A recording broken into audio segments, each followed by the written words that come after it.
Καλησπέρα, καλώς ήρθατε. Βρισκόμαστε στο πλαίσιο του 5ου Φεστιβάλ Αστυνομικής Λογοτεχνίας και έχουμε τη χαρά σήμερα να έχουμε εδώ τον Άντι. Θέλω να σας πω 2 φεστιβάλ πριν. Ο Άντι ήταν στους πρωτοεμφανιζόμενους και είμαι πάρα πολύ χαρούμενη που είναι σήμερα εδώ, που έχει τη δική του παρουσίαση. Όλους αυτούς τους υπέροχους ομιλητές, τους οποίους θα σας τους πει ο συντονιστής και όχι εγώ. Να πω ότι υπάρχει το πρόγραμμα του φεστιβάλ πίσω, για όποιον ενδιαφέρεται, για τις υπόλοιπες μέρες. Το βιβλίο του Άντι επίσης. Και τα υπόλοιπα θα σας τα πω αργότερα. Γεια σας. Γεια σας και από εμάς. Θα ξεκινήσουμε με ένα απόσπασμα από το βιβλίο.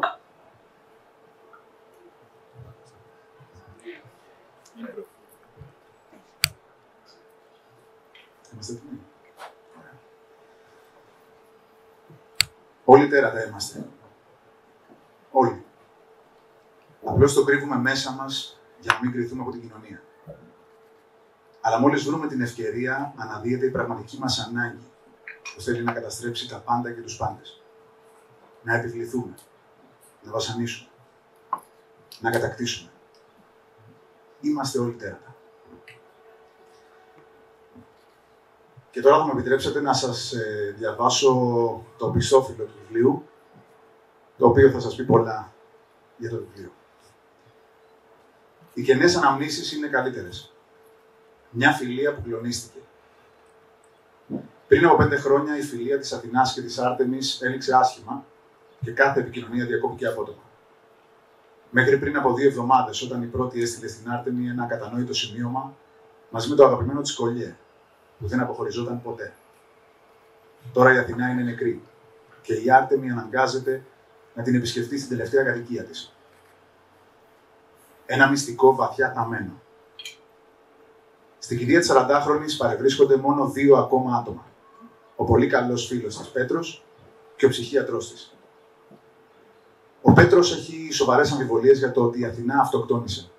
Και ενώ η Άρτεμι δεν φαίνεται αρχικά να συμμερίζεται την άποψη αυτή, πείθεται τελικά να ακολουθήσει τον Πέτρο και να το βοηθήσει να ανακαλύψουν μαζί τι ακριβώς συνέβη στην παλιά φίλη της. Μια αλήθεια που θα ανατρέψει τα πάντα. Η Άρτεμι και ο Πέτρος αρχίζουν να ερευνούν το παρελθόν της φίλης τους. Όσο πιο βαθιά εισχωρούν στην ιδιαίτερα ξεχωριστή προσωπικότητα της Αθηνάς, τόσο πιο πολύ χάνουν κάποιο μέρος από την ψυχή τους και τόσο πιο σκληρή γίνεται η πραγματικότητα που πρέπει να αντιμετωπίσουν. Γιατί τίποτα δεν είναι όπως φαίνεται. Και ορισμένες φορές είναι καλύτερο κάποιες αλήθειες να μένουν θαμμένες βαθιά για πάντα.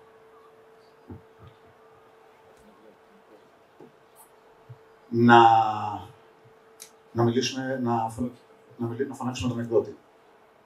Ωραία. Πες μας. Καλώς ήρθατε. Ο κύριος Νικολακάκης, ο εκδότης των Μπέλ. Ευχαριστώ. Άντι, καλώς ήρθες στην Αθήνα πρώτα απ' όλα. Σας ευχαριστούμε πάρα πολύ που βρίσκεστε σήμερα για να παρουσιάσουμε το πρώτο βιβλίο του Άντι στις εκδόσεις Μπέλ, γιατί είναι το δεύτερο προσωπικό του βιβλίο. Ευχαριστούμε πάρα πολύ, Ιωάννα. Ευχαριστούμε το Φεστιβάλ Αστυνομικής Λογοτεχνίας και όλους εσάς που το στηρίζετε. Είναι η 5η χρονιά. Είμαστε και εμείς πολύ χαρούμενοι που βρισκόμαστε εδώ και συνεχίζουμε να προσπαθούμε να μεγαλώσουμε με τα βιβλία μας το αναγνωστικό κοινό που θεωρώ πολλές φορές δικαιολογημένα είναι λίγο διστακτικοί στους Έλληνες συγγραφείς. Όχι επειδή δεν γράφουν καλά, επειδή υπάρχει ένα πολύ μεγάλο marketing πίσω από την ξένη ιστοριογραφία, από την ξένη αστυνομική λογοτεχνία, πολλές πωλήσεις, οπότε είναι πολύ συνηθισμένο και κατανοητό το ότι ο αναγνώστης που θέλει να δώσει τα λεφτά του κάπου πάει συνήθως στα πολύ γνωστά ονόματα που μεταφράζονται σε 20-30 γλώσσες. Εμείς εδώ και η Ιωάννα με το φεστιβάλ που κάνει προσπαθούμε να στηρίξουμε την ελληνική αστυνομική λογοτεχνία, το αστυνομικό crime γενικότερα, γιατί και το βιβλίο του Άντι δεν είναι ακριβώς αστυνομικό, είναι περισσότερο ένα thriller μυστηρίου, ένα πολύ ωραίο thriller μυστηρίου, πολύ κινηματογραφικό. Θα μας πούνε γι' αυτό μετά οι εκλεκτοί καλεσμένοι μας. Εγώ θέλω να πω ότι σας ευχαριστούμε όλους πάρα πολύ που στηρίζετε τους Έλληνες συγγραφείς και εμείς συνεχίζουμε να τους στηρίζουμε, τους πιστεύουμε. Είναι πολύ καλό το ότι υπάρχει ένα φίλτρο και να ξέρετε ότι τα βιβλία που εκδίδονται από τους περισσότερους Έλληνες εκδότες αξίζει να εκδοθούν και δεν γίνεται χαριστικά. Αξίζει να εκδοθούν και μακάρι να διαδοθούν τα βιβλία και να τα εμπιστεύεστε κι εσείς όταν βλέπετε Έλληνα συγγραφέα, να μην το φοβόσαστε, όπως να μην φοβηθείτε τον Άδη Παπαδημητρίου και την προσωπικότητα. Ευχαριστώ πολύ. Θα σας ακούσουμε με μεγάλο ενδιαφέρον. Και τώρα θα ακούσουμε το πρώτο απόσπασμα από το βιβλίο. Θα το διαβάσει ο συνάδελφος ηθοποιός Γιάννης Πιμενίδης. Καλησπέρα και από μένα. Ρώτησε κανείς. Παρελθόν. Εκείνο το πρωινό ήταν βαρύ και αβάσταχτο για την Αθηνά. Η 30χρονη νεαρή γυναίκα μόλις είχε ανοίξει τα μάτια της. Με δυσκολία βέβαια, αφού τα ηρεμιστικά χάπια είχαν αποδώσει αρκετά καλά. Δεν ξύπνησε όπως ήθελε, με κάποιον εαυτό που να εκραίει δυναμισμό ή οργή έστω, αλλά ήταν γεμάτη με πεσημιστικά και αρνητικά συναισθήματα ητοπάθειας. Μπορεί σε 10 χρόνια από τότε όλα να τελείωναν για αυτή, αλλά εκείνη τη στιγμή έπρεπε να σηκωθεί και να συνεχίσει. Είχε ακόμη να κάνει αρκετά πράγματα. Δεν ήταν εύκολο όμως. Γύρισε το βλέμμα της στο κρεβάτι απέναντι από το δικό της. Ήταν άδειο, στρωμένο, ανέγκυχτο. Όλη η θλίψη του κόσμου μαζεύτηκε στο στήθος της, πιέζοντας τη βάναυσα και ανελέητα. Εκείνο το μικροσκοπικό διαμέρισμα στο ημιυπόγειο της οδούλας Καρύδου στην Καλυθέα φάνταζε πελώριο, χωρίς φυσικά όρια, σαν να οδηγούσε στο άπειρο, σε ένα ατελείωτο ταξίδι του μυαλού προς τον δρόμο και την αβεβαιότητα. Η Αθηνά σηκώθηκε τρεκλίζοντας από το δικό της κρεβάτι και ξάπλωσε στο άτομο. Τα μάτια της βούρκωσαν αμέσως και δεν άρχισε να ξεσπάσει σε λιγμούς. Το σώμα της ρυκνώθηκε, σχηματίζοντας εμβρυακή στάση. Δεν έμοιαζε καθόλου με μια όρημη νεαρή γυναίκα που απλώς θρηνούσε μια πόλη, παρά με έναν υπεράσπιστο μικρό κοριτσάκι που είχε απομείνει μόνο του πια στη ζωή. Με την τσάντα πλάτης κρεμασμένη στον έναν ώμο, η Αθηνά περπατούσε προς το σιδηροδρομικό σταθμό του Δήμου της. Μόλις 10 λεπτά απόσταση. Πήρε το τρένο για τα βόρεια προάστια της Μεγαλούπολης. Όπως συνήθως, δεν είχε χώρο να καθίσει και έμεινε όρθια, προσπαθώντας να κρατάει την ισορροπία της σε κάθε μικρή αλλαγή επιτάχυνσης ή επιβράδυνσης του μεταλλικού οχήματος. Δεν είχε καθόλου διάθεση να πάει στη δουλειά ή να κάνει το οτιδήποτε, αλλά μια εσωτερική φωνή της έδινε κίνητρο να προχωρήσει. Όχι να πάει παρακάτω, απλώς να συνεχίσει να υπάρχει και να κάνει αυτά για τα οποία είχε κοπιάσει μέχρι τότε. Γύρω της μόνο σκυθροπά πρόσωπα, σαν να γνώριζαν τι συμβαίνει, σαν να μοιράζονταν το δικό της δράμα. Αλλά σίγουρα είχαν και εκείνα τα άτομα τα δικά τους προβλήματα και αδιέξοδα. Ήταν και εκείνα χτυπημένα από τη μοίρα ή από τις κακές αποφάσεις τους. Δεν είχε σημασία. Ένα βαγόνι πόνου περνούσε από τις διάφορες περιοχές της πρωτεύουσας με προορισμό το τίποτα και το πουθενά. Τουλάχιστον έτσι έβλεπε τον κόσμο η Αθηνά εκείνη τη δεδομένη στιγμή, σε εκείνο το κινούμενο σημείο. Μόλις άδειασε μια θέση δίπλα της στο σταθμό των κάτω Πατησίων, και αμέσως εκείνη κάθισε χωρίς να κοιτάξει γύρω της για κάποιον ηλικιωμένο ή κάποια έγκυο, που προφανώς θα είχαν προτεραιότητα. Δεν τη βαστούσαν άλλο τα πόδια της. Ένιωθε τόσο ευάλωτη που οριακά συγκρατούσε τα δάκρυά της από το να χυθούν στα ποτάμια και το αδύναμο σώμα της να κατρακυλήσει στο πάτωμα σαν μια μάζα χωρίς πόδια ή στηρίγματα. Της έπνευσε βαθιά και έσυρε το φερμουάρ της τσάντας της. Κοίταξε μέσα μερικά χαρτιά της δουλειάς, το φορητό της υπολογιστή και ένα μικρό χαρτοκόπτη. Την έκλεισε, την έσφιξε στην αγκαλιά της και γύρισε προς το παράθυρο κοιτάζοντας έξω τα μεγάλα γκρίζα κτίρια που θύμιζαν πολεμικό τοπίο, καθώς κανείς δεν θα γνώριζε πότε ήταν η τελευταία φορά που βάφτηκαν ή συντηρήθηκαν με τον οποιονδήποτε τρόπο. Επιτέλους έφτασε στο σταθμό του Αμαρουσίου. Με δυσκολία μάζεψε τις δυνάμεις της και βγήκε από το τρένο. Δεν περπάτησε πολύ. Κάθισε έξω σε μια καφετέρια εκεί κοντά παρά την υπερβολική ζέστη της καλοκαιρινής ημέρας. Ο ήλιος ήταν αδυσόπιτος, ακόμα και κάτω από το συννεφιασμένο ουρανό, αλλά το φως θα της έκανε λίγο καλό. Πήρε τον καπνό από την τσάντα της και έστειψε ένα τσιγάρο.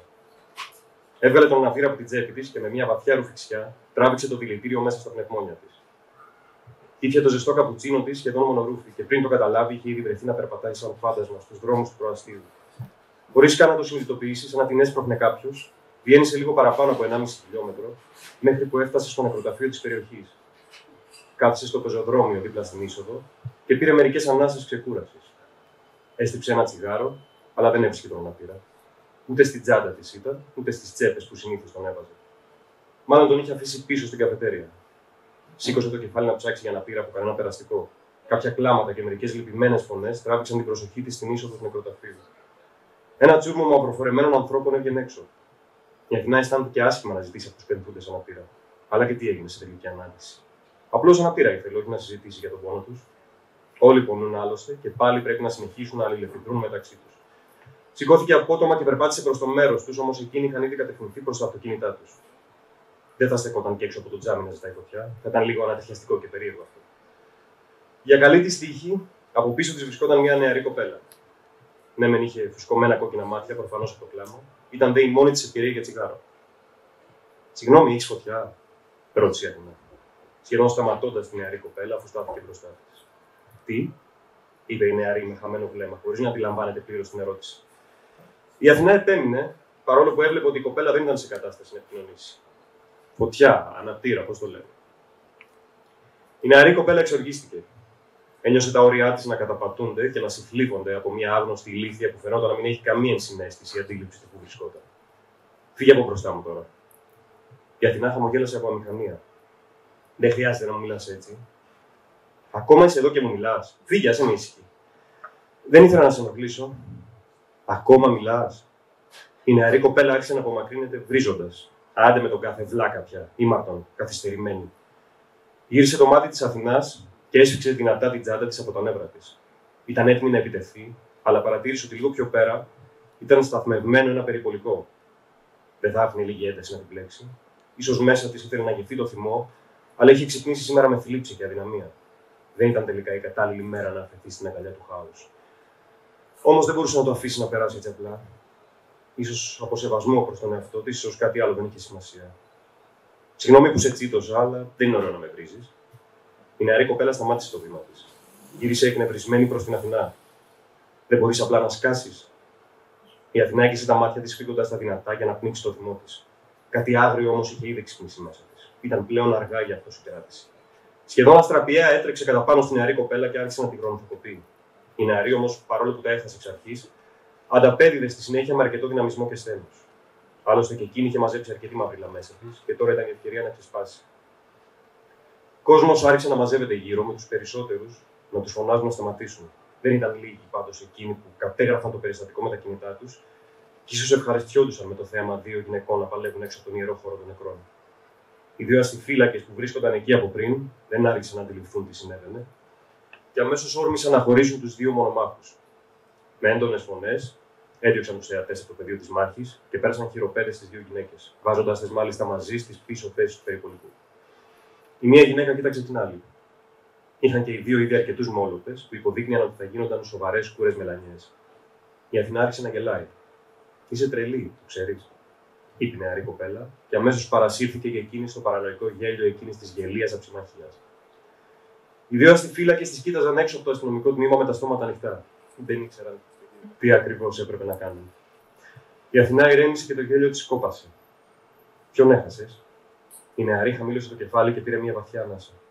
Τη μαμά μου και τον αδερφό μου. Μαζί. Η νεαρή ένευσε καταφατικά. Λυπάμαι. Γιατί λυπάσαι, δεν τους ήξερες? Ούτε εμένα ξέρεις για να με συμπονάς. Όντως, αλλά ξέρω τι σημαίνει απώλεια. Πριν μια εβδομάδα έχασα τη μητέρα μου. Η νεαρή έριξε απότομα το βλέμμα της πάνω στην Αθηνά. Εκεί έξω από το νεκροταφείο, τη μέρα της κηδείας των δικών της, μόλις είχε καταλάβει ότι δεν ήταν η μόνη που έχασε ένα μέρος από την ψυχή της. Ήταν κι άλλη. Ήταν και εκείνη η γυναίκα δίπλα της μέσα στο περιπολικό. Λυπάμαι για τη μαμά σου. Ο ένας αστυνομικός άνοιξε την πόρτα νευριασμένος. Λοιπόν, κυρίες, τι θα κάνετε? Θα κάνει κάποια από εσάς μήνυση? Οι δύο γυναίκες κοιτάχτηκαν και ύστερα κοίταξαν τον αστυνομικό, νεύοντας και οι δύο αρνητικά. Ο αστυνομικός ξεφύσηξε.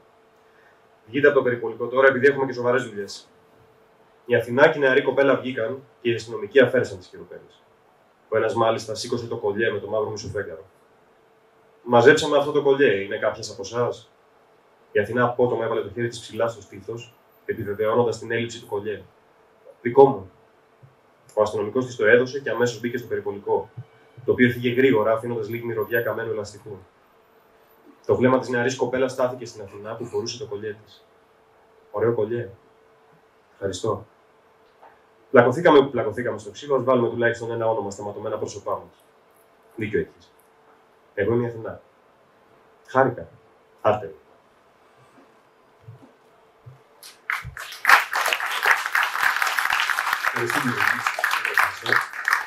Και τώρα έχουμε την τύχη να έχουμε μαζί μας τον κύριο τον καθηγητή Νέστορα Κουράκη, θα μας διαβάσει μια ομιλία και θα μας πει για το βιβλίο.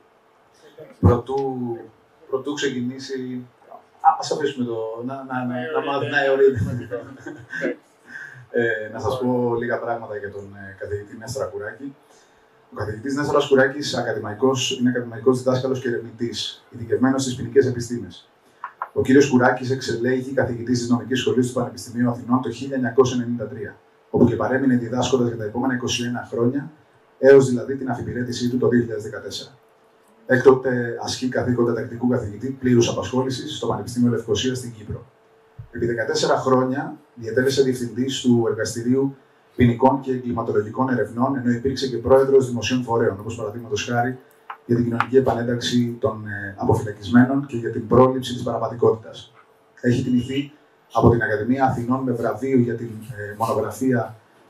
μονογραφία του περί καταχρήσεως δικαιώματος. Το 1996 προσκλήθηκε από το Πανεπιστήμιο της Οξφόρδης να διδάξει αντιγκληματική πολιτική ως επισκέπτης καθηγητής, ενώ το 2012 εξελέγει τακτικό μέλος της Ευρωπαϊκής Ακαδημίας Επιστημών και Τεχνών. Έχει συγγράψει ή επιμεληθεί την έκδοση 35 νομικών βιβλίων και έχει δημοσιεύσει πάνω από 240 αυτοτελείς μελέτες.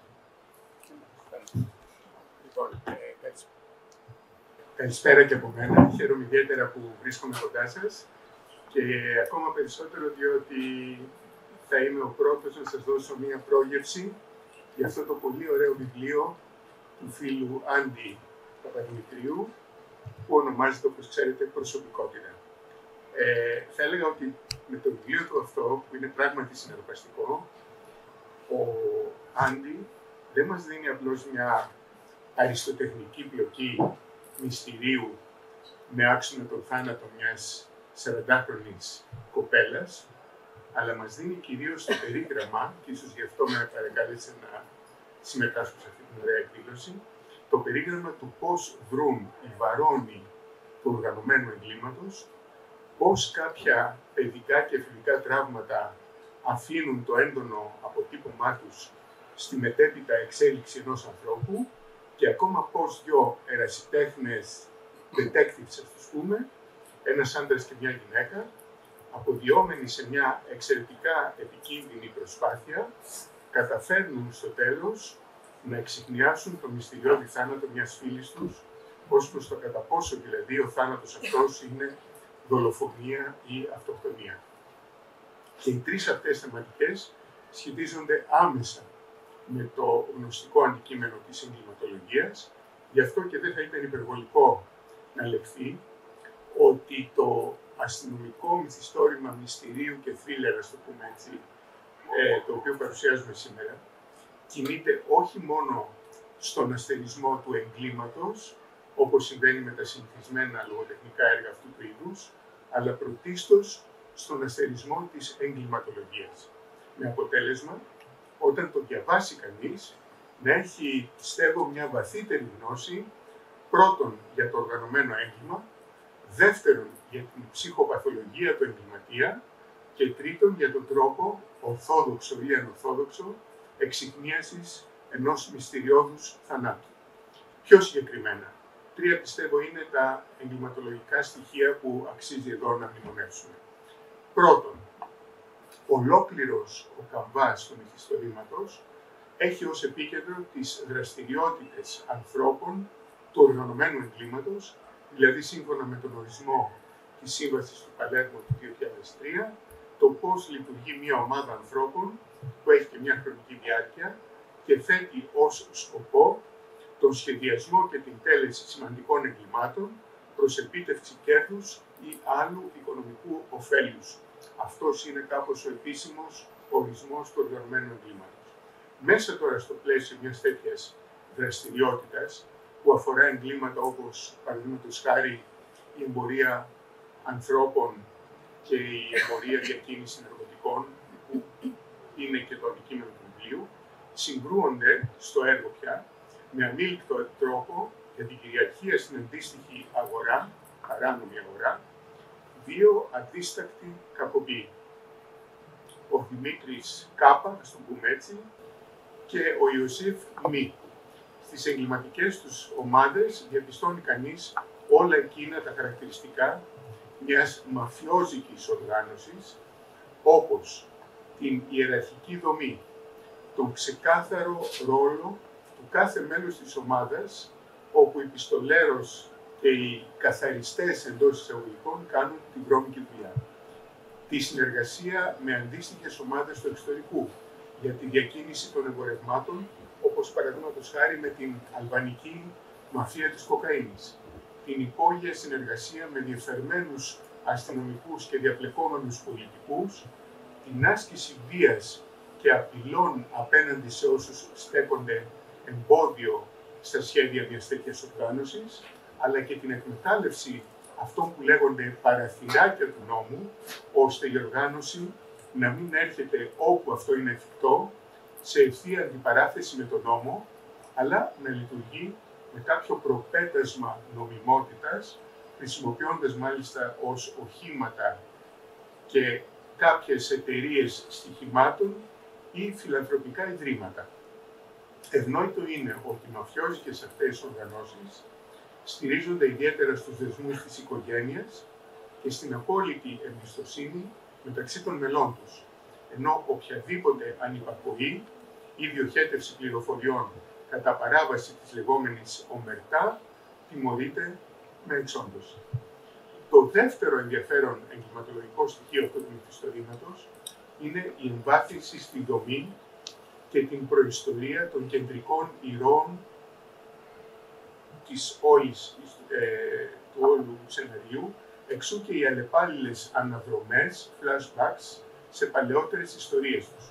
Ο εκ των πρωταγωνιστών αρχιμαφιόζος Δημήτρης Κάπα περιγράφεται έτσι ως άνθρωπος προερχόμενος από τον ελληνισμό της Διασποράς, από την Αλεξάνδρεια, με εκλεκτισμένους τρόπους και ικανότητες πειθούς, που όμως έχασε νωρίς τη μητέρα του, ενώ από την άλλη πλευρά έγινε υπεύθυνος στη διάρκεια ενός εφηβικού καυγά για τον βαρύ τραυματισμό και εν συνεχεία τον θάνατο του αδελφού του.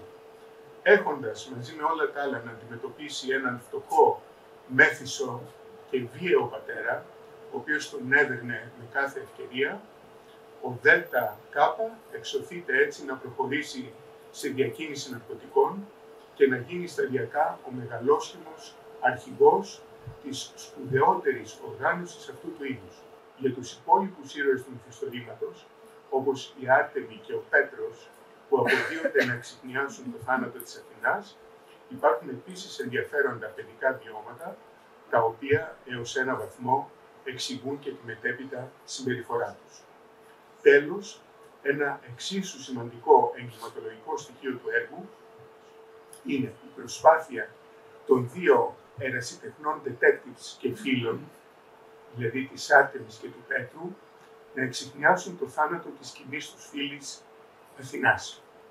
Βέβαια, η προσπάθεια των δύο αυτών φίλων, της Άρτεμης και του Πέτρου, να αποκτήσουν πληροφορίες για το θάνατο της Αθηνάς, γίνεται μέσα σε μια κατάσταση μεγάλου ρίσκου, καθώς ο Πέτρος τραυματίζεται 2 φορές, σοβαρά, μάλιστα χάνει και το αντίχειρο του, ενώ και ο ίδιος δεν διστάζει να χρησιμοποιήσει απειλές, εκβιασμούς και γροθιές για να επιτύχει στο σκοπό του.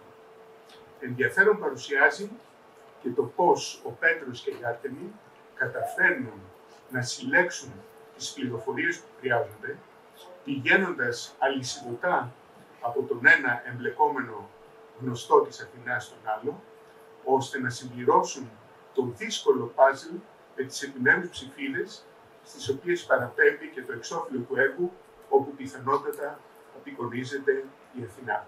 Προφανώς σε μια τέτοια δύσκολη πορεία εξυπνίασης, που μάλιστα διαρκεί μόνο 10 μέρες, αυτό μας θυμίζει λίγο την Ομήρου Ηλιάδα, όπου θυμάστε όλο το σκηνικό κρατάει κάπου εκεί, το μυστήριο, η αγωνία και ο κίνδυνος αποτελούν το φυσιολογικό πλαίσιο των εξελίξεων. Η εξέλιξη της ιστορίας παίρνει δηλαδή και για το μέτρο τη μορφή ενός καβαφικού, θα έλεγα, ταξιδιού προς την Ιθάκη, που φαίνεται να είναι σημαντικότερο και από την ίδια την έλευση στην ίδια την Ιθάκη. Πέρα από τα πιο πάνω εγκληματολογικά στοιχεία, το έργο εμφανίζει και μια αξιοζήλευτη άβρα αστυνομικού μυθιστορήματος, αμερικανικού τύπου περισσότερο παρά αγγλικού, μια και το πιστολίδι δίνει και παίρνει, καθώς και έχουμε επίσης συνεχείς ανατροφές, σε βαθμό ώστε θα μπορούσε άνετα, επιτρέψτε μου εδώ μια σκέψη, να γίνει αυτό το έργο και τηλεοπτική σειρά αξιώσεων, αφού άλλωστε περιλαμβάνει και μια παράλληλη ιστορία αγάπης του Πέτρου με την Άρτεμη, που αποκαλύπτεται και εκδηλώνεται σιγά σιγά. Οι ζωντανές περιγραφές του έργου ενισχύονται και από ακριβείς αναφορές της ονομασίας των οδών όπου εκτιλήσονται τα διάφορα γεγονότα, έτσι ώστε να νιώθουν ότι συμμετέχουμε απόλυτα σε όλη αυτή την εξέλιξη της ιστορίας, ενώ δεν λείπουν και κάποιες φιλοσοφικές ανατεμίσεις, όπως η επισήμανση του Πέτρου που αναφέρθηκε ήδη εδώ από πριν, ότι ο άνθρωπος είναι το χειρότερο πλάσμα που πάτησε στη γη. Μόλις βρούμε την ευκαιρία, αναδύεται η πραγματική μας ανάγκη που θέλει να καταστρέψει τα πάντα και τους πάντες. Να επιβληθούμε, να βασανίσουμε, να κατακτήσουμε. Είμαστε όλοι τέρατα. Πρόκειται επομένως για ένα έργο με αδιάλειπτη λογική, ζωντανή απεικόνιση χαρακτήρων και σταδιακή αποκάλυψη ενός μυστηριώδους θανάτου, που όμως δεν είναι σαφές εάν πρόκειται για δολοφονία ή για αυτοκτονία. Όπως θα διαπιστώσατε, άλλωστε, απέφυγα σκοπίμως να αποκαλύψω το τι ακριβώς συνέβη με το θάνατο της Αθηνάς. Το μυστήριο επομένως παραμένει, αλλά και περιμένει τον αναγνώστη και τη διαλεύκανσή του. Σας ευχαριστώ. Ευχαριστούμε πολύ. Μιας και μιλήσαμε για πιστολίδι, να δούμε το δεύτερο απόσπασμα από το έργο, το οποίο έχει πιστολίδι.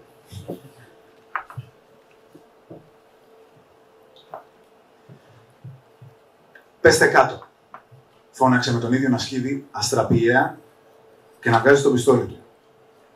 2 σφαίρες τρύπησαν τη λαμαρίνα του υπηρεσιακού αυτοκινήτου του, περνώντας ξιστά από τον Πέτρο, ο οποίος πρόλαβε να κινηθεί σχετικά γρήγορα.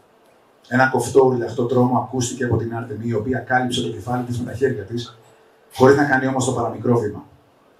Ο Γεράσιμος απάντησε με 2 πυροβολισμούς.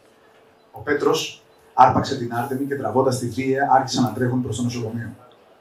Ο Κώστας τους είδε να απομακρύνονται, τους σημάδεψε, όμως δεν πρόλαβε να πατήσει τη σκανδάλη, καθώς μία σφαίρα καρφώθηκε στον τοίχο δίπλα του, με μερικά θράψματα άργυλο από το σπασμένο τούβλο να εκτοξεύονται στο μάτι του. Ο αστυνόμος παρατήρησε τον άντρα να γυρίζει και να φεύγει τρέχοντας πίσω από την πολυκατοικία που βρισκόταν. Κοίταξε προς το μέρος της Άρτεμης και του Πέτρου. Σκέφτηκε να τους κυνηγήσει, αλλά ίσως ήταν καλύτερα να πιάσει τον ενδυνάμει δολοφόνο. Σηκώθηκε απότομα, αρχίζοντας να τρέχει από πίσω του. Πέρασε στο πάρκινγκ της πολυκατοικίας και βρέθηκε σε ένα παρκάκι. Μια σφαίρα χτύπησε το δέντρο δίπλα του. Ανέβασε ρυθμό και έτρεξε πιο γρήγορα. Πήδηξε τον περιφραγμένο τοίχο και μπήκε στο χώρο μιας άλλης πολυκατοικίας. Πολύ γρήγορα βγήκε στον δρόμο της οδού Κορινθίας. Ο Κώστας κοίταξε πίσω του τον Γεράσιμο, ενώ έτρεχε ευθεία προς την Μιχαλακοπούλου. Το μάτι του τον ενοχλούσε αρκετά και ο υδρότας που χωνόταν μέσα δυσχέραινε την όρασή του στο σκοτάδι, καθώς αναγκαζόταν να το ανοιγοκλίνει πολύ συχνά, κάνοντας τον να χάνει την ισορροπία του και να χτυπάει στα αυτοκίνητα και τους κάδους και να μειώνει την ταχύτητά του. Ο Πέτρος και η Άρτεμη έτρεξαν μέχρι την είσοδο του νοσοκομείου. Ευτυχώς υπήρχαν αρκετά ταξί ελεύθερα στην πιάτσα απ' έξω.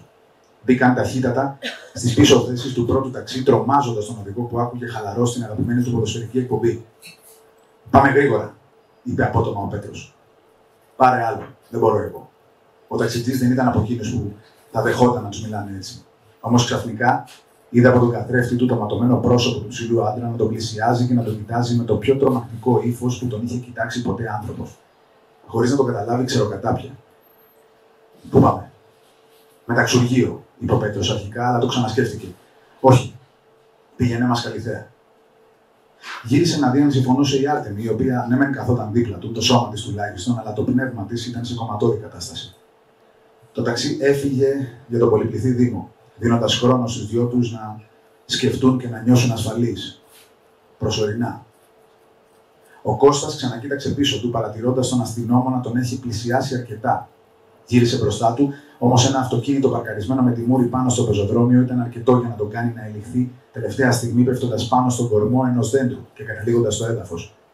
Πήγε να σηκώσει το πιστόλι του ψηλά, αλλά «Ψηλά τα χέρια», φώναξε ο Γεράσιμος, αποφασισμένος να πατήσει τη σκανδάλη εφόσον ο ύποπτος έκανε την παραμικρή απότομη κίνηση. Εντάξει, ήρεμα, είπε ο Κώστας, αφήνοντας το πιστόλι του να πέσει κάτω και σηκώνοντας ελαφρά ψηλά τα χέρια του.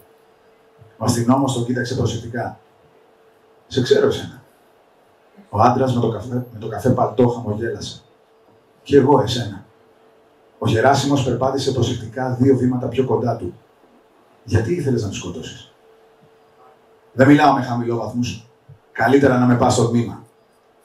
Η έπαρση του Κώστα ενόχλησε αρκετά τον Γεράσιμο, αλλά ήξερε ότι δεν μπορούσε να κάνει κάτι γι' αυτό εκείνη τη στιγμή. Ίσως όντως στο ανακριτικό δωμάτιο να είχε μια ευκαιρία να τον πιέσει και να εξαγάγει όποια πληροφορία μπορούσε από τον αδίστακτο εγκληματία. Με το ένα χέρι κρατούσε το πιστόλι του σημαδεύοντας τον και με το άλλο πήγε να πιάσει τις χειροπέδες από το πλάι του παντελονιού του. Όμως ο θόρυβος από τις σιρήνες 2 περιπολικών τον έκανε να σαστήσει. Πώς βρέθηκαν εδώ? Α, ίσως είδαν 2 ένοπλους να τρέχουν. Μπράβο τους που αντέδρασαν τόσο γρήγορα. Τα αστυνομικά οχήματα σταμάτησαν απότομα και 4 αστυνομικοί βγήκαν απότομα έξω με τα πιστόλια τους να σημαδεύουν τον Γεράσιμο. Άσε το πιστόλι και σήκωσε τα χέρια σου ψηλά, φώναξε ο αστυνομικός με το μεγαλύτερο βαθμό. Παιδιά, δικό σας είναι κι εγώ. Πρέπει να μεταφέρουμε αυτόν εδώ στο τμήμα, είπε, δείχνοντας με ένα νεύμα τον Κώστα. Ο αστυνομικός επέμεινε πιο δυναμικά αυτή τη φορά. Κατέβασε το όπλο σου τώρα. Ο Γεράσιμος τους κοίταξε απορριμμένος. Παιδιά, είμαι αστυνόμος Β, μην είστε χαζοί, να σας δείξω την ταυτότητά μου. Έκανε να βάλει το χέρι στην εσωτερική τσέπη του σακατιού του, ενεργοποιώντας την επιφυλακτικότητα και τον εκνευρισμό των αστυνομικών ακόμα περισσότερο. Τελευταία προειδοποίηση. Ο Γεράσιμος σήκωσε αμέσως το ελεύθερο χέρι του πάνω, γύρισε προς το μέρος τους και αργά έσκυψε να αφήσει το πιστόλι του στο έδαφος. Οι αστυνομικοί προχώρησαν προσεκτικά προς το μέρος του, με τα πιστόλια τους να τον σημαδεύουν σταθερά. Ο ένας ήρθε από πίσω του και πιάνοντας τα χέρια του δυνατά του πέρασε χειροπέδες. Έχετε μπερδευτεί, είπε ο Γεράσιμος εμφανώς ενοχλημένος. Αυτόν πρέπει να. Γύρισε προς το μέρος του άντρα με το ιδιαίτερο καφέ παλτό, αλλά δεν ήταν πλέον εκεί. Είχε εξαφανιστεί. Χάθηκε η ευκαιρία να πιάσει τον τύπο που μπορεί να του έδινε τα στοιχεία για κάτι μεγάλο. Κατάλαβε αμέσως ότι εκείνοι οι αστυνομικοί δεν ήρθαν τυχαία. Καθόλου όμως. Είστε μεγάλα αρχίδια. Μην μιλάς. Τυχερός είσαι που δεν σου κάρφωσα μία σφαίρα στο κεφάλι. Αφού κάνετε που κάνετε θελήματα, δεν πάτε να μαζέψετε και το αυτοκίνητό μου εδώ πιο πάνω. Το άφησα στη μέση του δρόμου. Σκάσε, του είπε ο αστυνομικός και τον έσπρωξε για να περπατήσει προς το περιπολικό. Ο Γεράσιμος κατάπιε το θυμό του και έσκυψε για να περάσει στα πίσω καθήματα σαν κοινός εγκληματίας.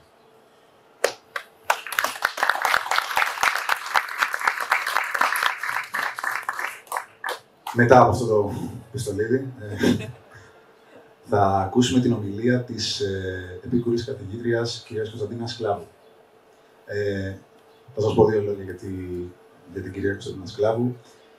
Η κυρία Κωνσταντίνα Σκλάβου είναι επίκουρη καθηγήτρια στο τμήμα Κοινωνικής Εργασίας του Πανεπιστημίου Δυτικής Αττικής. Διαθέτει δημοσιεύσεις σε ξενόγλωσσα και ελληνικά επιστημονικά περιοδικά και σε πρακτικά συνεδρίων. Έχει επιμεληθεί συλλογικούς τόμους και έχει συγγράψει εκπαιδευτικό υλικό καθώς και πλήθος κεφαλαίων σε επιστημονικούς τόμους. Έχει συμμετάσχει ως ομιλήτρια σε διεθνή και ελληνικά συνέδρια. Είναι πρόεδρος της Επιτροπής Ισότητας Φύλων του ΠΑΒΑ και γενική γραμματέας της Εταιρείας για την Ψυχική Υγεία Παιδιών και Εφήβων. Ευχαριστώ πολύ. Καλησπέρα. Η αλήθεια είναι ότι δεν ήρθα να σας κάνω ομιλία. Να ευχαριστήσω πάρα πολύ που είμαι εδώ σήμερα. Δεν γνωρίζω τον κύριο Παπανδημητρίου, αλλά πλέον θεωρώ ότι τον ξέρω αρκετά καλά μέσα από το βιβλίο του. Είμαι πολύ ευχαριστημένη έτσι και που είχα την ευκαιρία να το διαβάσω και που με κάλεσε εδώ σήμερα. Δεν θέλω να σας μιλήσω πάρα πολύ για την επιλογή του βιβλίου. Νομίζω ότι ο κύριος Κουράκης έχει καλύψει πάρα πολλά σημεία του. Εγώ χάρηκα καταρχήν, γιατί έπιασα στα χέρια μου ένα βιβλίο το οποίο μπορεί να το πιάσει ένας νέος άνθρωπος, να το διαβάσει και να έχει το ενδιαφέρον του αμύωτο από την αρχή ως το τέλος, τόσο στην πλοκή του βιβλίου, όσο και σε πολύ σημαντικά θέματα που θίγει μέσα. Ξέρετε, πιστεύω ότι ένας λόγος για αυτή τη βία που αντιμετωπίζουμε ως κοινωνία, στα σχολεία, στα σπίτια, στους δρόμους, οπουδήποτε και αν συμβαίνει, είναι η απομάκρυνσή μας από το διάβασμα και από τον πολιτισμό. Καμιά φορά στα μαθήματά μου, πριν ξεκινήσω, βάζω στους φοιτητές και στις φοιτήτριες να ακούσουν λίγη ποίηση. Σε συνδυασμό με το ότι δεν τα περνάνε και πολύ εύκολα, ξέρω ότι δεν με συμπαθούν και πολύ. Αλλά νομίζω ότι είναι ένας τρόπος να έρθουμε πάλι κοντά σε αυτά που έχουμε χάσει και ξεχάσει στην κοινή λογική. Γι' αυτό χάρηκα πάρα πολύ για αυτό το βιβλίο. Μέσα από την ιστορία που πλέκεται, με ήρωες και ηρωίδες που στο τέλος προσπαθούν να φτάσουν στη δική τους προσωπική κάθαρση με διάφορους διαδρόμους ο καθένας και κάθε μία, βλέπουμε πάρα πολύ σημαντικά ζητήματα. Θίγει ο κύριος Παπαδημητρίου το θέμα της ενδοοικογενειακής βίας, αλλά και της βίας γενικότερα. Της έμφυλης, όπως τη λέμε πλέον. Ενδοοικογενειακή μέσα στο σπίτι, μέσα στην εργασία, την εργασιακή παρενόχληση, τη σεξουαλική βία, το κομμάτι της νομικής βίας, δηλαδή αυτό που έχει περαστεί μέσα στην κοινωνία μας και δεν το αντιλαμβανόμαστε, το ζούμε, το βιώνουμε καθημερινά. Σηκωνόμαστε το πρωί, είμαστε κουρασμένοι, είμαστε θλιμμένοι και δεν ξέρουμε τι μας φταίει. Θα τολμούσα ίσως να πω ότι βρισκόμαστε σε μια λειτουργική κατάθλιψη οι περισσότεροι και οι περισσότερες από εμάς και αυτό είναι ένα πάρα πολύ σημαντικό στοιχείο. Επομένως, θίγει γενικότερα το θέμα της βίας και αυτό που είπε και ο κύριος Κουράκης, το θέμα της υποκουλτούρας της βίας, δηλαδή το πώς λειτουργούν σε έναν μικρό κόσμο, σε έναν υπόκοσμο κάποιες ομάδες, έτσι, στα όρια της λογικής και της ηθικής και βέβαια του εγκλήματος. Θέλω να σταθώ εκτός από αυτό και σε ένα άλλο θέμα, στο κομμάτι της ψυχικής υγείας. Να τον συγχαρώ, το θεωρώ εξαιρετικό. Μόνο με τέτοιους τρόπους μπορούμε να αποφύγουμε και το στίγμα της ψυχικής υγείας, αλλά να φτάσουμε και σε βάθος σε τέτοιου είδους θέματα. Πριν πω στο Πανεπιστήμιο, είχα την πολύ μεγάλη χαρά, ίσως αυτό ήταν το μόνο που έπρεπε να πείτε, υπηρέτησα στο τμήμα ψυχιατρικής παιδιών και εφήβων του Σεσμανογλίου, στην παιδοψυχιατρική του Σεσμανογλίου για 13 χρόνια. Και πραγματικά, ειδικά στις αρχές που ήμουν και πιο νέα, εξεπλάγει με το πόσο σκληροί μπορούν να γίνουν οι γονείς προς τα παιδιά τους, για διάφορους λόγους. Το είδα μέσα σε αυτό το βιβλίο. Εμένα, να σας πω την αλήθεια, με συντάραξε πάρα πολύ η σκηνή που ένα παιδί δέχεται βία από τον πατέρα του, την οποία τη δέχεται συστηματικά και σιωπηλά και προσπαθεί με αυτόν τον τρόπο να τιμωρήσει ο ίδιος τον εαυτό του. Αυτό ήταν, νομίζω, το πιο συνταρακτικό κομμάτι. Το έχω ξανακούσει αυτό από γονείς προς παιδιά, σε διάφορα πλαίσια, για διάφορους λόγους. Το θεωρώ όμως πάρα πολύ σημαντικό να εκφράσετε μέσα από αυτά τα βιβλία. Είναι ένα βιβλίο το οποίο πατάει, δυστυχώς θα λέγαμε, έτσι ευτυχώς για το συγγραφέα, στην εικόνα της σημερινής κοινωνίας, της σημερινής ελληνικής οικογένειας, η οποία νοσεί, έτσι, και όταν κάνουμε ότι δεν το βλέπουμε, απλά διαιωνίζουμε τα προβλήματα. Η βία αυξάνεται και ποιοτικά και ποσοτικά, όπως και να το δει κανείς, ανησυχητικό είναι. Και τονίζει επίσης και το θέμα της διαγενειακής μεταφοράς, όπως λέμε, της βίας, δηλαδή της μεταφοράς από γενιά σε γενιά, είτε μέσω της μάθησης, είτε μέσω κληρονομικότητας, γονιδίων κτλ. Νομίζω ότι δεν θέλω να μακρηγορήσω και να σας κουράσω. Σας λέω έτσι τι μου έκανε εντύπωση. Είχα γράψει κάποια πράγματα, δεν νομίζω ότι χρειάζεται να σταθώ σε ομιλίες. Τι μου έκανε εντύπωση από το βιβλίο. Θεωρώ εξαιρετικά τα σημεία αυτά που θίγει, το ότι μπορούν να περάσουν στους νέους ανθρώπους, να το πιάσουν στα χέρια τους, να το διαβάσουν ευχάριστα, να ευαισθητοποιηθούν πάνω στα θέματα της ψυχικής υγείας και γιατί όχι, ξέρετε, μερικές φορές μέσα από αυτή τη διαδικασία επουλώνουμε και ήδη δικά μας τραύματα. Έτσι. Δεν είναι ένα απλό βιβλίο, ένα μυθιστόρημα, ένα αστυνομικό διήγημα, όπως θέλει μπορεί να το χαρακτηρίσει ο καθένας η καθεμία. Θεωρώ ότι είναι μια πολύ επιτυχημένη και εύστοχη συγγραφική προσπάθεια. Εννοείται ότι πρέπει να το διαβάσετε, έτσι. Εννοείται ότι αυτά που ακούσατε δεν καλύπτουν την πολύ μεγάλη πλοκή και τη συνεχή αναλλαγή παραστάσεων και επεισοδίων. Δεν θέλω να σας κουράσω άλλο. Ευχαριστώ πάρα πολύ. Εύχομαι καλή τάξη. Σας ευχαριστούμε πολύ. Και τώρα ακολουθεί το τρίτο και τελευταίο απόσπασμα από το βιβλίο. Θα το διαβάσει η Άννα Δημητρίου.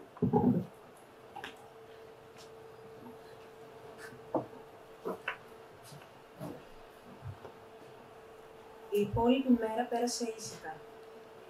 Χρειάζονταν ένα διάλειμμα από όλη εκείνη την παράνοια. Έπρεπε και ο Πέτρος να ανακτήσει τις δυνάμεις του. Το βράδυ τους βρήκε να μιλούν περί ανέμων και υδάτων. Μοιράστηκαν κάποιες όμορφες και χαρούμενες ιστορίες από τα παιδικά τους χρόνια. Από τον καιρό που πήγαιναν σχολείο, τις τρέλες που έκαναν με τους συμμαθητές τους.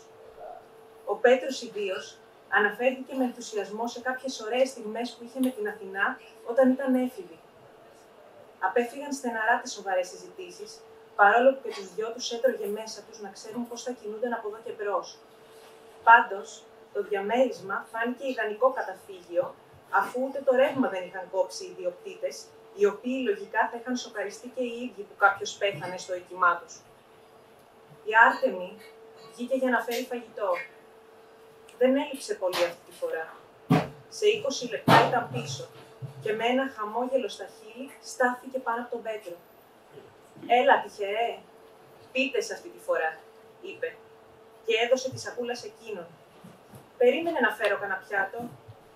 Ο Πέτρος κοίταξε γύρω του το χάος και την ακαταστασία που επικρατούσε στο σαλονάκι. «Με κοροϊδεύεις, Είναι θέμα τρόπων». Ο ψηλός άντρας αναστέναξε, περιμένοντας υπομονετικά για το πιάτο, με την πείνα του όμως να είναι μεγάλη, αφού τα ψαράκια από το μεσημεριανό δεν είχαν γεμίσει το στομάχι του. Η Άρτεμι έδωσε το πιάτο στον Πέτρο και κάθισε δίπλα του για να φάνε τις πίτες.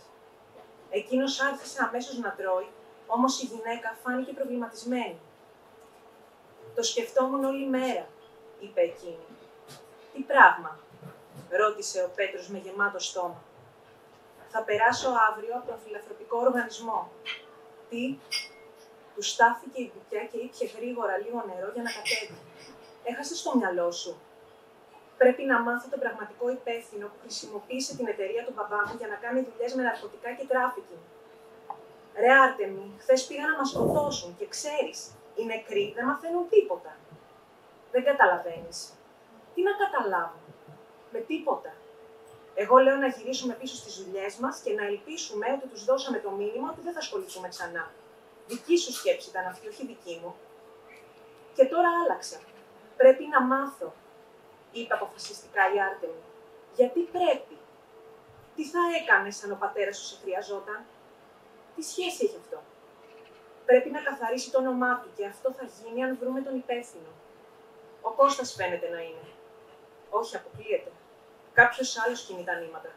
Κάποιος που ξέρει από οικονομικά και επιχειρήσεις και έχει και τις πολιτικές επαφές. Ίσως είναι αυτός ο Δημήτρης Κονταξής που μάθαμε από τη Βάσο. Δεν το ξέρω αυτό. Πρέπει να είναι κάποιος ισχυρός επιχειρηματίας ή τουλάχιστον κάποιο υψηλόβαθμο στέλεχος. Αυτός ο Κονταξής πρέπει να ήταν προσωπική υπόθεση της Αθηνάς. Δεν νομίζω ότι σχετίζεται». Ο Πέτρος την κοίταξε διστακτικά. Χαμήλωσε το κεφάλι του. «Κι αν είναι ο πατέρας σου?» «Αν είναι, και αυτό θα ήθελα να το μάθω. Αλλά δεν είναι. Δεν μπορεί να είναι. Αν τον ήξερες, θα καταλάβαινες ότι δεν είναι τέτοιος άνθρωπος. Άσε που δεν έχει λογική. Παρά είναι προφανές. Ήταν ο διευθύνοντας σύμβουλος. Αν χρησιμοποιούσε την εταιρεία του για τέτοια θέματα, θα γνώριζε πολύ καλά ότι θα ήταν ο πρώτος στόχος αν κάτι στράβωνε. Δεν είναι χαζός ο μπαμπάς μου». «Έχει όντως λογική αυτό», είπε ο Πέτρος συμφωνώντας. «Πρέπει να μάθω. Εσύ κάτσε εδώ να ξεκουραστείς. Δεν παίζει αυτό. Θα έρθω μαζί σου. Δεν σε αφήνω μόνη σου. Άσε που σου είπα ότι από εδώ και πέρα θα κάνουμε αυτό που λες εσύ. Στο χρωστάω. Το πρόβλημα είναι τι θα τους πούμε. Γεια σας, ψάχνουμε για ένα λογαριασμό που σας έβαζαν χρήματα. Μας λέτε που πήγαιναν αυτά?» «Ναι, θέλει λίγη σκέψη αυτό. Πρέπει να αυτοσχεδιάσουμε. Πάμε εκεί και ίσως τους ψαρέψουμε. Θα δούμε πώς θα αντιδράσουν», είπε η Άρτεμι, ξύνοντας λίγο το κεφάλι της, καθώς δεν ήταν και το καλύτερο σχέδιο. «Και αν πάρουν κανένα τηλέφωνο τον Κώστα? Δεν θα είμαστε συνέχεια τυχεροί». «Γαμώ την τύχη μου», έβρισε εκνευρισμένη εκείνη. «Δεν ξέρω. Ίσως πρέπει να δώσουμε άλλα ονόματα και να ελπίσουμε ότι δεν ξέρουν τις φάτσες μας. Είναι μεγάλο το ρίσκο, Άρτεμι. Έχεις καμιά καλύτερη ιδέα εκτός από το να τα παρατήσουμε?» «Δεν είπα να τα παρατήσουμε. Απλώς να ξεχαστούμε για λίγο. Ίσως σε μερικούς μήνες να μπορέσουμε να κάνουμε αυτό που λες». «Νόμιζα ότι ήθελες να τιμωρήσεις τους υπεύθυνους για το θάνατο της φίλης σου». Ο Πέτρος πήρε μια ανάσα. Δεν απάντησε αμέσως. Δεν ήταν εύκολο. «Δεν ξέρω αν θέλω να μάθω περισσότερα για αυτά που έκανε». Η Άρτεμι είδε το λυπημένο πρόσωπό του και τον αγκάλασε για να του δώσει λίγο κουράγιο. «Δεν θέλω να ξέρω», είπε ξανά εκείνος, αφήνοντας το κεφάλι του να πέσει στον ώμο της. «Σε καταλαβαίνω. Είναι σκληρό. Δεν χρειάζεται να μάθουμε κάτι παραπάνω για την Αθηνά». Όμως πρέπει να μάθω ποιος ή ποιοι κρύβονται πίσω από αυτό. Πρέπει να μάθω. Οι δυο τους έμειναν αγκαλιασμένοι για αρκετή ώρα χωρίς να μιλούν. Απλώς αφέθηκαν γυμνοί με τα συναισθήματά τους. Το ταξί τους άφησε έξω από τη γωνιακή πολυκατοικία που πιθανόν έμενε ακόμα ο Γαθοκλής, στις οδούς Δίστρια Δώρας και Αριστοδήμου, στα βόρεια του Κολονακίου, δίπλα στο Λυκαβητό. Με τόσα δέντρα γύρω τους, η θερμοκρασία έπεφτε ακόμα περισσότερο, κάνοντας την Άρτεμη να τουρτουρίζει και να δυσκολεύεται ακόμα και την ομπρέλα να κρατήσει σταθερή. «Είσαι εντάξει? Μήπως να τα αφήσουμε για αύριο?» είπε ο Πέτρος ευγενικά. «Καλά είμαι. Μόλις τελειώσουμε με αυτόν, να πάμε να φάμε κάτι και θα πάρω τα πάνω μου». «Μόλις τελειώσουμε με αυτόν», είπε ενοχλημένος εκείνος, ακούγοντάς την να εκφράζεται με αυτόν τον τρόπο. «Μήπως να μαζευτείς λιγάκι?» Η Άρτεμη του έριξε ένα θυμωμένο βλέμμα. «Τι? Εγώ να μαζευτώ?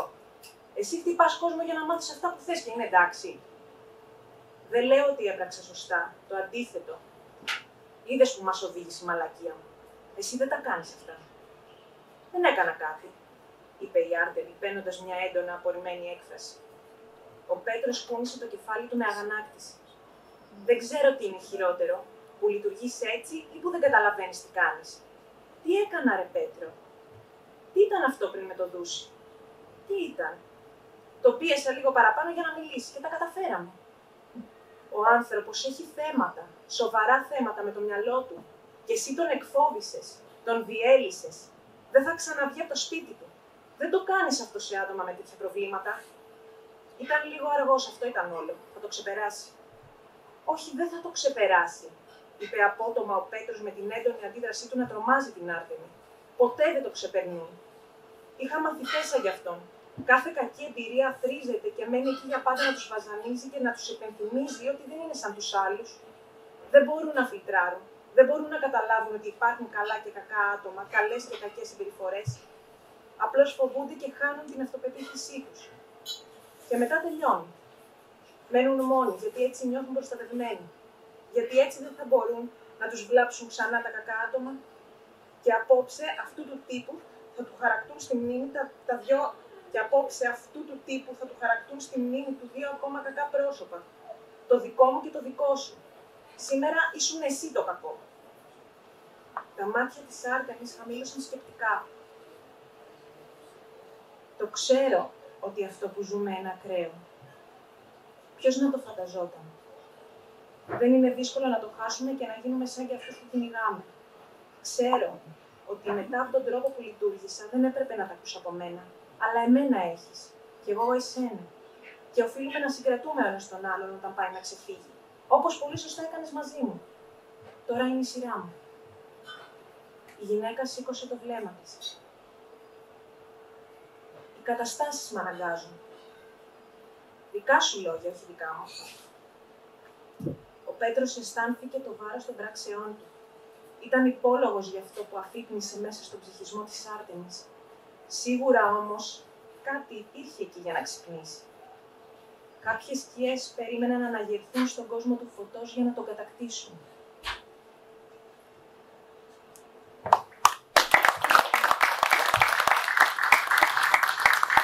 Ευχαριστούμε πολύ. Και τώρα από την Άντα Δημητρίου θα περάσουμε στον Άντι Παπαδημητρίου. Καλό, ναι. Να σας πω δύο πράγματα για τον Άντι, πρωτού τον ακούσουμε να μας πει αυτά που έχει να μας πει. Ο Άντι Παπαδημητρίου δημιουργεί ιστορίες από τα παιδικά του χρόνια. Έχει εκδώσει το διήγημα Μαύρο Χορτάρι και δύο βιβλία, το βραβευμένο μυθιστόρημα Η Διατριβή από τον εκδοτικό οργανισμό Λιβάνι και το μυθιστόρημα Προσωπικότητα από τις εκδόσεις Μπέλ. Τα σενάρια του έχουν βραβευτεί από την Ένωση Σεναριογράφων Ελλάδος και οι βραβευμένες μικρού μήκους ταινίες του έχουν συμμετάσχει σε διάφορα διεθνή φεστιβάλ. Έχει συνεργαστεί με σπουδαία ονόματα όπως ο Νικήτας Σακύρογλου, η Φιλαρέτη Κομνηνού, ο Θανάσης Κουρλαμπάς, ο Γιάννης Κότσιρας και άλλοι.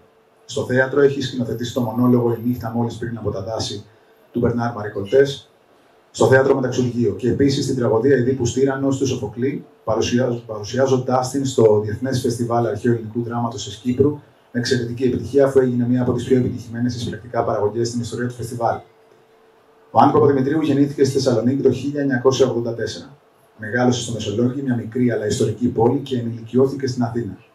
Κατέχει πτυχίο και μεταπτυχιακό στη διοίκηση επιχειρήσεων από το University of Wales του Ηνωμένου Βασιλείου. Στην ηλικία των 25 σπούδασε σκηνοθεσία στην Ιστορική Σχολή Κινηματογράφου Τηλεόρασης Λικούργου Σταυράκου. Είναι παντρεμένος με Κύπρια και είναι πατέρας 2 μικρών αγοριών. Κυρίες και κύριοι, ο Άννη Παπαδημητρίου.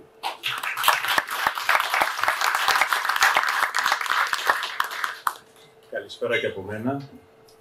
Σας ευχαριστώ όλες και όλους που ήρθατε σήμερα εδώ. Θα ήθελα να ευχαριστήσω θερμά την διοργανώτρια του Φεστιβάλ Άγκαθα, κυρία Ιωάννα Πετρίδου, για την τιμή να βρεθεί το μυθιστόρημά μου κάτω από την ομπρέλα του. Τις εκδόσεις Μπέρ και τον εκδότη μου, κύριο Χάρη Νικολακάκη, για την εξαιρετική συνεργασία και το ζεστό εναγκαλισμό του βιβλίου και της προσωπικότητάς μου από τον οίκο του.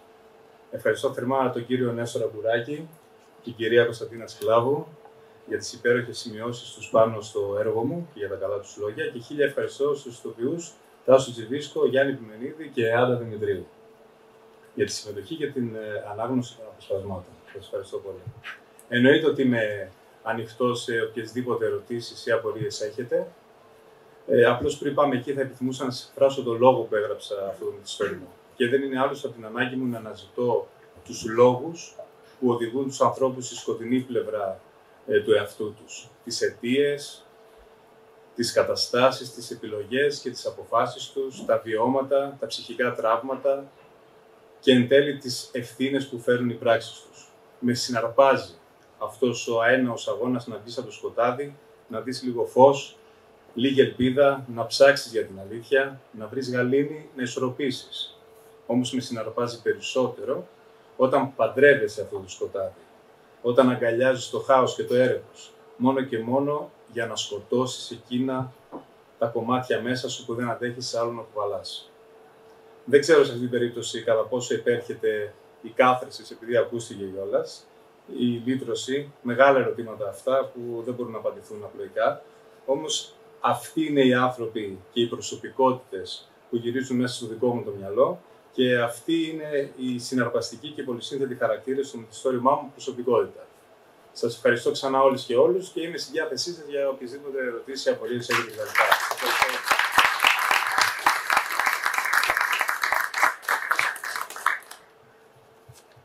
Ιωάννα. Ευχαριστούμε. Σας το παραδίδουμε και επίσης και το βιβλίο μπορείτε να το προμηθευτείτε από εκεί, οπότε να είστε καλά. Γεια σας.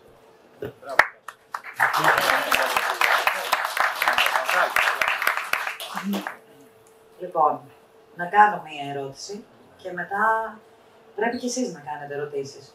Αν και μας τα είπαν όλα πάρα πολύ ωραία, είναι γεγονός. Εγώ θα ήθελα να ρωτήσω για αυτές τις 2 γυναίκες ηρωίδες σου.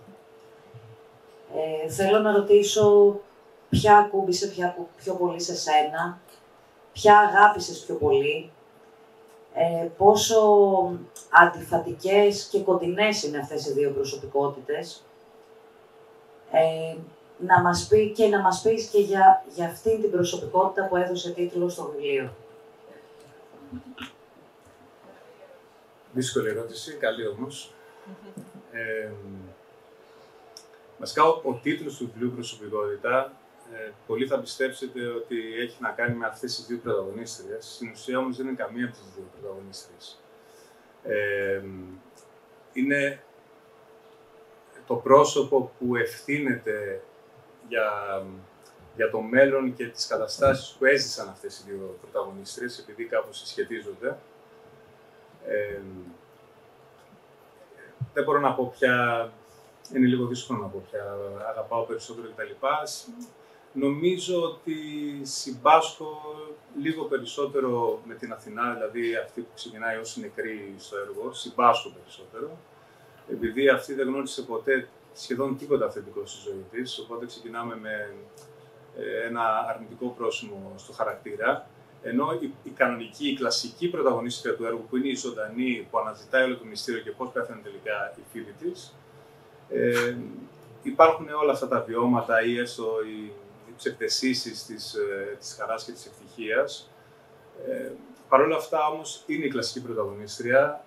Νομίζω ότι όλοι την προτιμάμε, παρόλο που δεν είναι αυτή που έχει ξεκινήσει αρνητικά, επειδή το τόξο που σχηματίζεται σε αυτήν την πορεία που παίρνει είναι πιο λογοτεχνική. Δηλαδή ξεκινάει από ένα σημείο Χ και φτάνει σε ένα σημείο ψ. Δηλαδή το arc, το τόξο που κάνει του συναντήσεις του χαρακτήρας είναι πάρα πολύ μεγάλο και πολύ βοηθευτικό, γιατί όλα αυτά τα σκαμπανεβάσματα που συμβαίνουν στους χαρακτήρες είναι που μας τραβάνε και εμάς την προσοχή περισσότερο. Οπότε κάπως έτσι. Θα σου κάνω άλλη μια ερώτηση, η οποία είναι δύσκολη και προσωπική και δεν θέλω δημοσιοσχεσίστικη απάντηση. Συντάσσεσαι υπέρ της αυτοδικίας?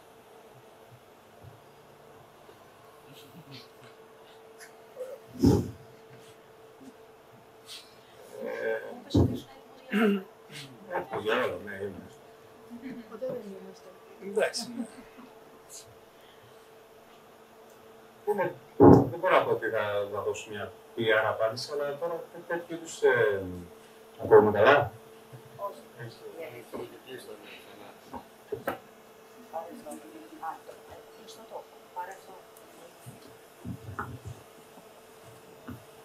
Ναι, τώρα καλύτερα. Έτσι και έτσι. Όλα. Αυτό, η αλήθεια είναι δεν μπορώ. Sorry. Ναι.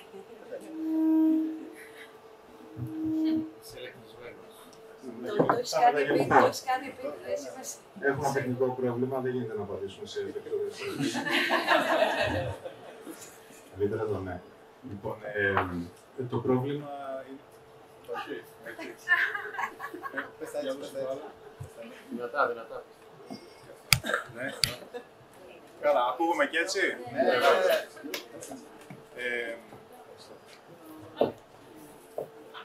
Ιωάννα, δεν μπορώ να απαντήσω εγώ ακριβώς αυτό το ερώτημα. Υπάρχουν νομικοί, υπάρχουν καθηγητές που πρέπει να κάνουν όλες αυτές τις έρευνες. Τώρα εγώ να δώσω μια απάντηση ναι ή όχι, ενώ δεν βοηθάει. Δεν είναι τόσο δημοσιοσχετίστικη η απάντηση, τόσο. Αλλά. Θα σε σφάξει στο γόνατο, έτσι. Δεν ξέρω. Είναι πολύ δύσκολο. Πρέπει να εξετάσουμε ίσως σε κάποιες περιπτώσεις ναι και σε κάποιες όχι. Δεν μπορεί να υπάρξει μια απόλυτη απάντηση σε αυτό, όπως σε τίποτα. Κάποιος άλλος ερώτηση? Μπορώ να πρόκειται για τα παιδιά μου. Είναι πολλές μεταβλητές, πολλοί παράγοντες, οπότε είναι πολύ δύσκολο να απαντήσουμε. Πάντα πρέπει να το δούμε κατά περίπτωση και νομίζω σε αυτά χρειαζόμαστε πάντα σε οτιδήποτε. Για τα πάντα, ακόμα η ισότητα γυναικών, φύλλα κλπ.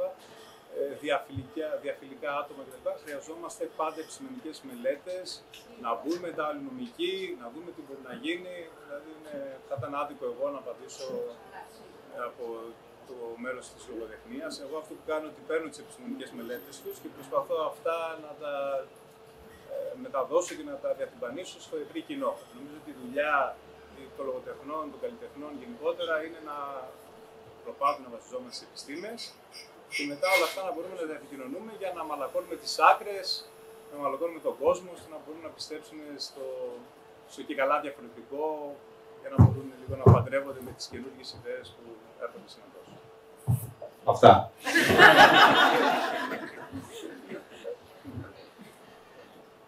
Είμαστε εντάξει. Σας ευχαριστούμε και πάλι όλους. Έχουμε μια ερώτηση στον πάθος. Ο λογοτέχνης μας, ο κ. Σωταριάδης. Επειδή άκουσα και από τον κύριο Παπαδημητρίου και από τον κύριο Κουράκη το σεβαστό αρκετά περιοργανωμένο εγκλήματος, κάνουμε μια έρευνα ως συγγραφείς που θα γράφουμε κάτι. Να υποθέσω ότι ήρθαμε σε επαφή με προσώπους του οργανωμένου εγκλήματος για να ακούσουμε και την άλλη πλευρά του λόφου τι λένε. Δυστυχώς, ναι, ήρθα σε επαφή με τέτοιους εκπροσώπους και με αστυνομικούς ακόμα περισσότερες ώρες σε αυτό. Συν διαβάσματα όμως όχι λογοτεχνικά, να πω την αλήθεια, διαβάσματα πιο πολύ από papers και από έρευνες που συμβαίνουν ιδίως στη χώρα μας. Γιατί έχουμε ξανασυζητήσει στο παρελθόν ότι δεν θέλουμε να φέρνουμε ξένους εικόνες στη χώρα μας που δεν ισχύουν, όπως ανακριτικά, διπλικά φρέχτης κτλ. Στη Γαδά. Εσωτερικό αυτό, συγγνώμη. Αλλά ναι, δυστυχώς ήρθα με επιφύλαξη. Η αλήθεια είναι ότι αισθάνθηκα και λίγο φοβισμένος κατά περίπτωση. Γιατί εντάξει, μπλέξεις το όνομά σου, ξαφνικά μπορεί να μιληθείς ακόμα και από έρευνα στο διαδίκτυο και να μιληθείς στη Γαδά και να σου λένε γιατί ψάχνεις αυτές τις λέξεις κλειδιά, γιατί βρέθηκες με αυτόν κτλ. Αλλά εντάξει, παίρνεις το ρίσκο. Νομίζω αυτή είναι η δουλειά μας. Αλλά ναι, η απάντηση είναι πως ναι. Αρκετή έρευνα σε όλο το περιεχόμενο. και στο κομμάτι του δρόμου και στο κομμάτι της επιστήμης. Να πω μόνο ότι η γλώσσα δεν χρησιμοποιώ 100%, η αλήθεια είναι, στους διαλόγους την πραγματική γλώσσα, γιατί είναι λίγο δύσκολη λογοτεχνικά. Προσπαθώ να είμαι πιστός, αλλά πάντα τα στρογγυλεύω ώστε να μπορούν να διαβάζονται λίγο πιο κατανοητά, γιατί χρησιμοποιούν πάρα πολλές εκφράσεις που η αλήθεια είναι η αργό τους, ξέρω εγώ, η slang, είναι τόσο δυσνόητη που δεν θα καταλαβαίναμε τίποτα και θα ήταν και βαρετό, θεωρώ, λογοτεχνικά να επεξηγούμε κάθε λίγο και λιγάκι τι σημαίνει αυτό και τι σημαίνει το άλλο. Σας ευχαριστούμε πάρα πολύ όλους και όλες.